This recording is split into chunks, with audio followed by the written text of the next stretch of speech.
Bienvenue dans l'émission Ose ta différence. À ceux qui rêvent d'un monde nouveau, un monde où l'amour serait l'énergie de la vie, du partage, de la solidarité, plutôt que la peur qui isole et anéantit. Un monde de conscience et d'unité. Je suis Catherine Tournedouet, coach booster d'énergie, guide des traversées qui vous aide à devenir pour exister. Avec ce podcast, je vous donne rendez-vous tous les lundis matins pour vous offrir un espace d'inspiration avec des clés, des réflexions, des témoignages. Il est temps de bouger, le monde t'attend. Ose ta différence pour faire la différence. À tout de suite.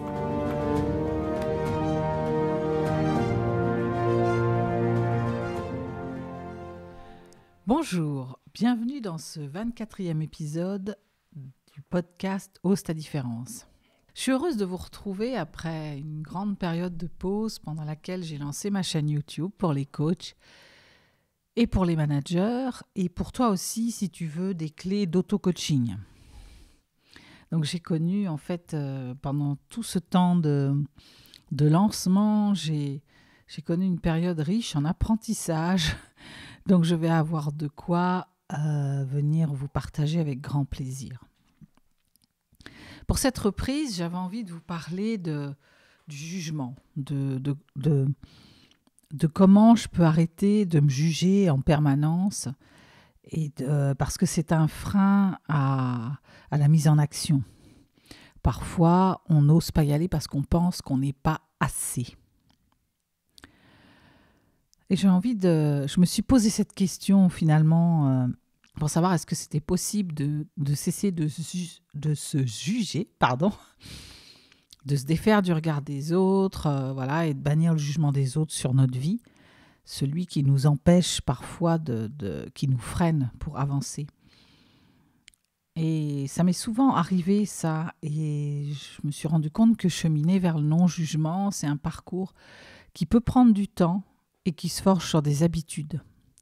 À force d'essayer, on finit par ancrer ça comme une espèce d'action répétitive à laquelle on ne pense plus, on finit par plus penser. C'est une nouvelle manière d'être en fait. On commence par changer de regard, on pose des petits actes, on se pose pour réfléchir, pour comprendre ce qui se passe, on essaie de faire différent et à force de le répéter, ça devient une habitude. Pour vous lancer cet épisode, je voudrais vous partager un peu le moment qui a été un peu source d'inspiration pour ce thème. En fait, c'est pendant cette période où je faisais mon lancement de chaîne YouTube, un jour j'ai échangé avec mon responsable, j'étais très en colère en fait. J'étais en frustration, j'avais complètement perdu confiance. Parce que j'avais l'impression que le dossier dont il était censé s'occuper et sur lequel on devait travailler, qui concernait mes missions futures, n'avançait pas. Donc j'ai débarqué un jour dans son bureau, un jour où la colère, j'ai fini par emmagasiner de la colère et me demander ce qu'il faisait et que j'ai même pensé que peut-être il y avait de l'incompétence, j'avoue. Je lui ai jeté en fait toutes mes inquiétudes. Donc ça a duré un temps certain. Il m'a écouté patiemment, il a résisté, puis à un moment, il s'est mis debout pour pouvoir échanger avec moi. J'ai fini par me lever aussi, comme un peu une synchronisation de la posture. Et à un moment donné, j'ai senti que c'était trop, quoi. Il m'a dit stop, et il m'a dit j'ai besoin de recul, de temps pour m'imprégner de tes mots et pour les digérer, en fait. Je vais y réfléchir. Et là, à ce moment-là, quand je l'ai vu comme ça, debout, en train de m'écouter et à me dire stop, j'ai compris en fait. J'ai compris que j'étais allée trop loin. J'ai compris que mes mots étaient puissants, mais peut-être pas très bien dirigés. J'ai compris que quelque chose avait basculé en fait. Il y avait un truc qui était peut-être trop.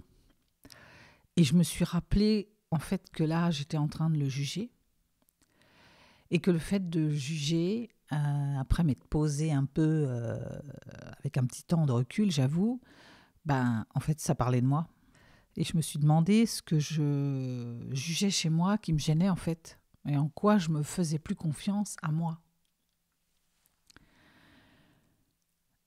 Et ça m'a évoqué, je voudrais vous citer un passage du livre de Gabriel Bernstein, L'univers veille sur vous, ou Comment se sentir en confiance et en sécurité tout le temps, qui parle de ça très bien. Et Gabriel dit cette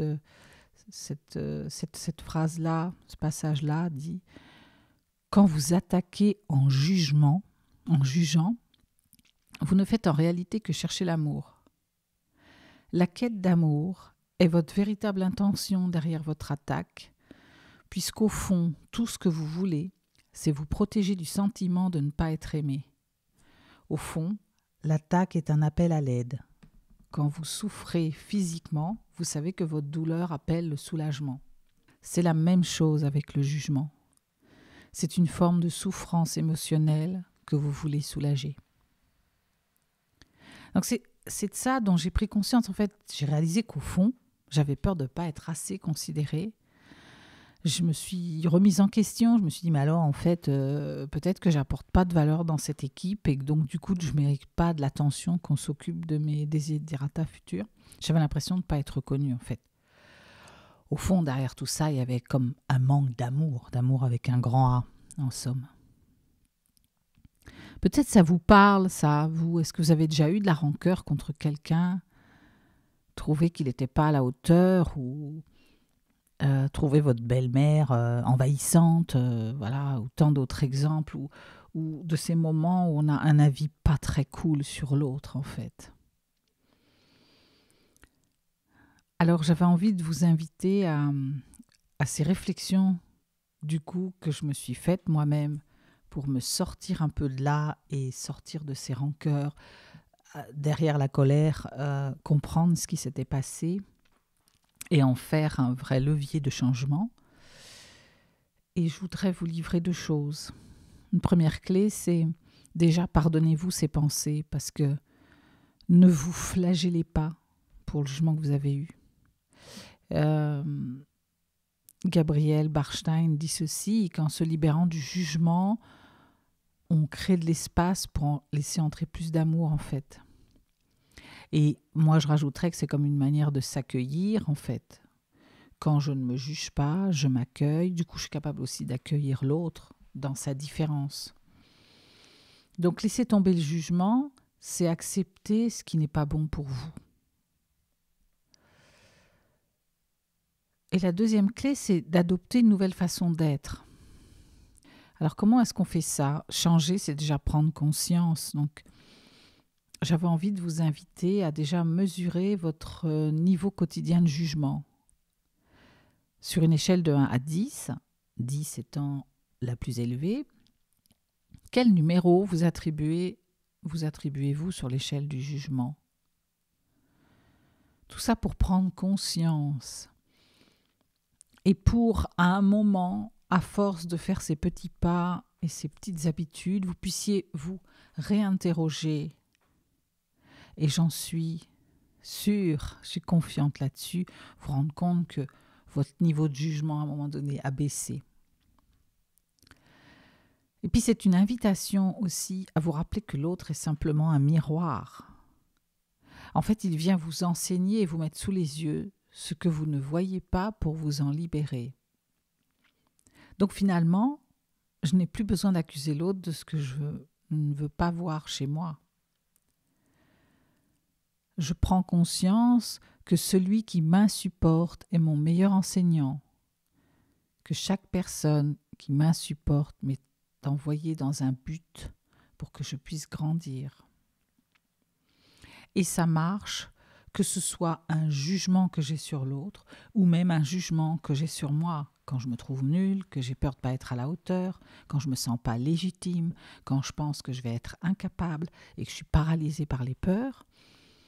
Tout ça sont des paroles négatives, en fait, qui envoyées la plupart du temps par notre mental, qui ne sont en fait que des projections en réponse à ce que nous croyons que l'autre ou le monde attend de nous.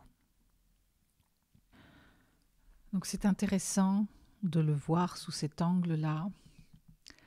Et par rapport à ça, je voulais vous proposer 2 axes qui sont les suivants. Transformez votre critique en gratitude. Une fois que vous savez que finalement ce que je dis de moi ou ce que je dis de l'autre, les deux finalement m'informent sur là où j'en suis et dit quelque chose de moi, eh bien, remerciez l'autre de vous éclairer, remerciez-vous de cette prise de conscience que vous allez avoir à le regarder sous un angle différent.